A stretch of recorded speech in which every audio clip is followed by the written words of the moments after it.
much, Professor LIOUBIMTSEVA. Any questions or comments? There is one in the chat. I can read it from BS. I don't know who is that. The question is there anything we as individuals can do to assist with climate adaptation development? Absolutely. I think we all need to be very active in climate agendas of our cities. And this probably is true not only for climate adaptation plans, but also climate action plans in general and climate change mitigation measures. So I want, of course, we are here all in Grand Rapids or around Grand Rapids. And I really want to applaud, what the city of Grand Rapids has been doing with regard to climate change. And there have been growth of citizens activism, and I understand that there have been lots of discussion happening between the city of Grand Rapids and the groups of activists such as Grand Rapids Climate Action Coalition. And this is a very, very productive collaboration leading to, that stakeholders' involvement, which is so important in climate adaptation planning. You noted that not all US cities have developed climate adaptation plan, so it's not a requirement in the US, unlike in a country like France. I don't know if you looked into some of the factors that might explain why some cities, went forward and developed a plan, whereas others have not. Is it politics? Is it leadership? Is it just objective vulnerability that those cities face? This is an excellent question, Jacques. And partly I think my answer would be true not only for the United States, but for most developed countries. Unfortunately, the number of cities with climate adaptation plans is very, very small everywhere. And most of cities with climate adaptation plans, I think, are still primarily in the global north, and they're primarily in the wealthier countries, even though we need significantly more climate adaptation in the developing countries. With this said, even within this country, it certainly has resources for climate adaptation planning for every city. The motivation really varies a lot. And I think this is very much, again, is linked to the first question about the role of stakeholders, right? Who is going to take initiative to develop climate adaptation plan? This might be different between motivational forces for larger cities, high capacity cities such as New York or San Francisco or Seattle or Chicago, with the type of cities that we are looking for in our data set, specifically focusing on small cities. There are several, so based on the literature review for the larger cities, certainly I think that awareness of vulnerability can be that first shock that prompts the city to start thinking about the climate impact. Think of the Hurricane Sandy affecting New York, or Katrina devastating New Orleans. So very often first conversations about the necessity of climate adaptation are happening after something happens in the city.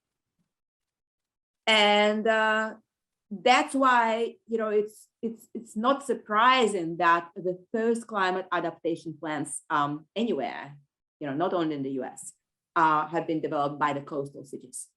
So everywhere, we find climate adaptation plans in Australia, in Europe, in the US. The first climate adaptation plans typically have been developed by the coastal cities, concerned about the sea level rise, concerned about flooding, and it has been typically happening after some kind of, collective recognition of the devastating event. With small cities, we were specifically, so in my 2022 paper analyzing climate adaptation plans in small American cities, I was actually very interested in this question: what motivates the small cities, and what are the factors why some of these cities, why these 23 cities that I chose, have comprehensive climate adaptation plans involving, assessment of multiple impacts of climate change, why not others? And there are some objective, but there are also many subjective factors related of where the cities are.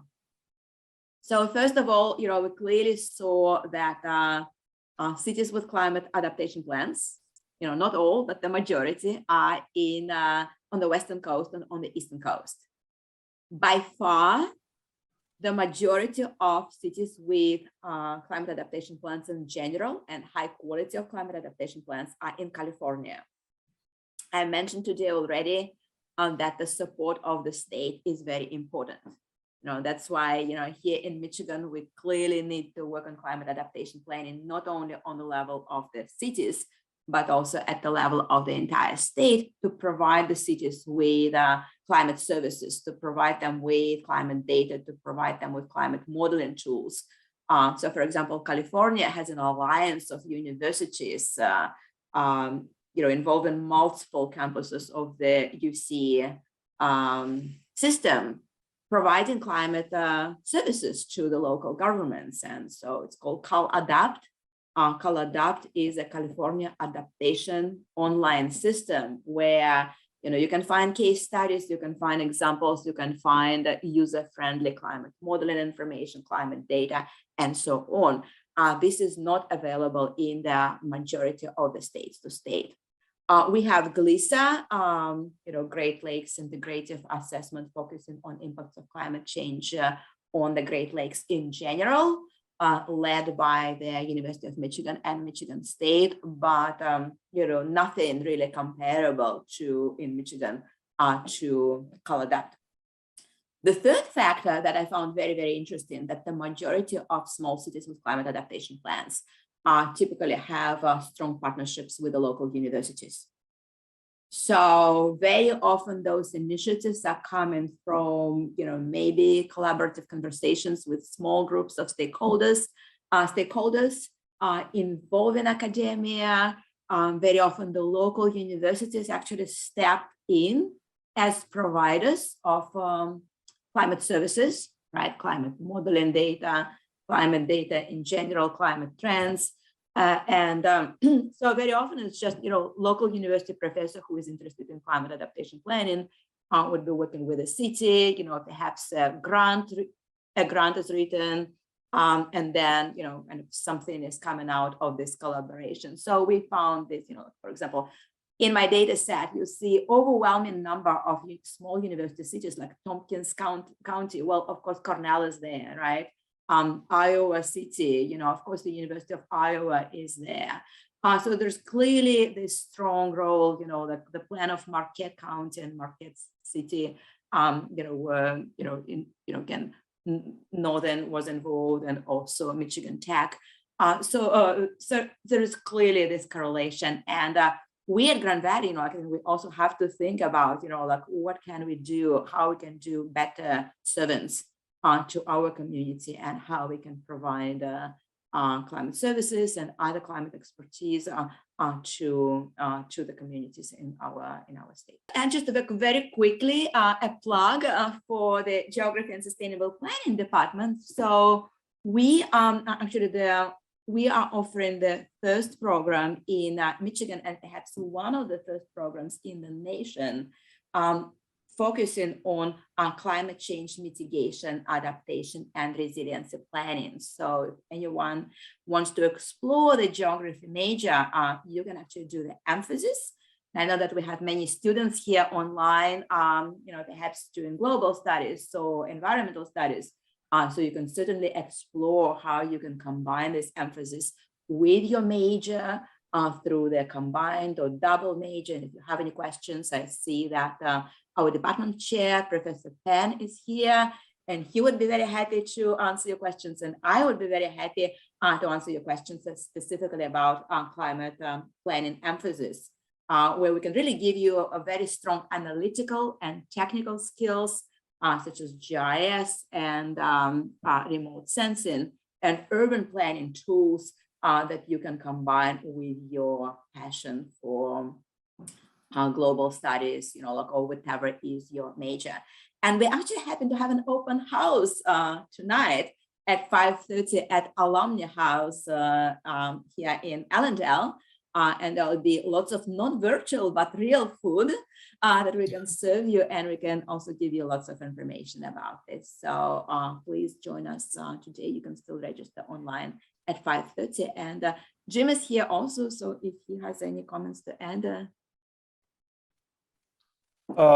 I thank you for mentioning that, Elena, and I really liked your presentation, and I think your approach and your model and your research really opens a huge door to these issues of equity, diversity, and climate change. They're very broad. I'm thinking of, while you were talking, I was thinking not so much of France and the United States, but more of, poor countries in Latin America or Africa. So I think it's really important that you've opened the door.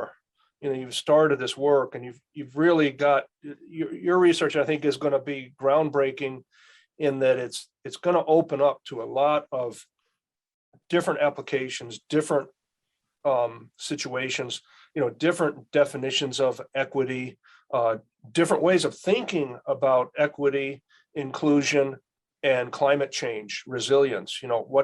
What does that mean, and how can we work together on this problem? Because people think about equity and inclusion in so many different ways in so many different societies and countries.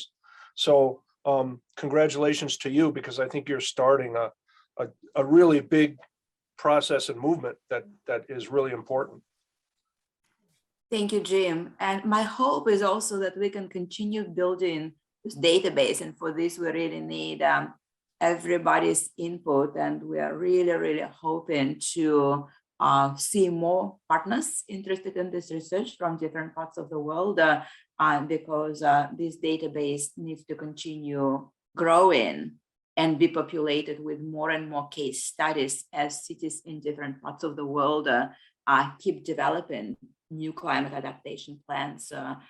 We need to kind of keep this data set constantly updated and monitor this effort so that cities could share this experience and talk to each other.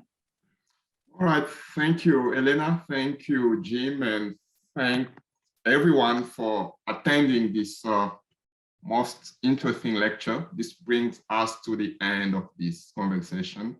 I wish you a wonderful day. So thank you very much.